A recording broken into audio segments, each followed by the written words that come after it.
The biggest national story of the week comes to Atlanta. Supreme Court Chief Justice John Roberts on Thursday spoke at a judicial conference here, where he was asked about the leak of a Supreme Court draft opinion that seemed to indicate the court would overturn the constitutional right to abortion.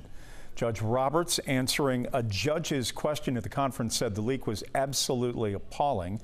Joining me right now is NBC's Chuck Todd, the moderator of Meet the Press. And Chuck, we're talking about the credibility of the court at issue here. This is a devastating issue. Whether this proves to be how they go on Roe v. Wade, it is a huge issue here about the court and its interaction with the United States and people on the left and right. Look, I think there's a lot of things this brings up, which is the honesty of the confirmation hearing process, right? It feels like there's a dishonesty here in how we've gone about it.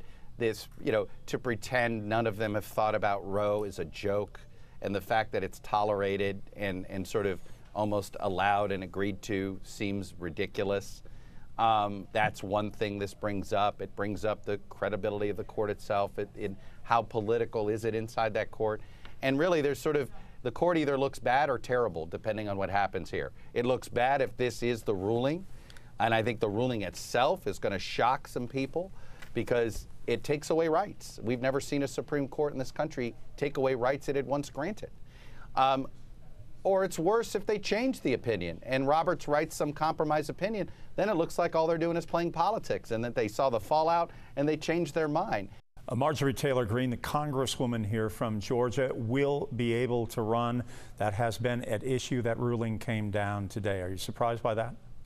I'm not surprised. I think the fact that it got this far, though, says a lot, and I have no idea whether that has at all impacts Marjorie Taylor Greene. But I'll tell you, this was a week she got mainstreamed inside the party in ways that I think any of us thought was possible.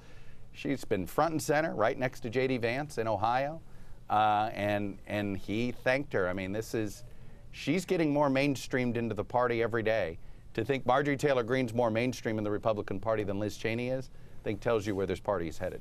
Chuck Todd, Meet the Press is Sunday on 11 Alive at 10 a.m. Chuck, thank you.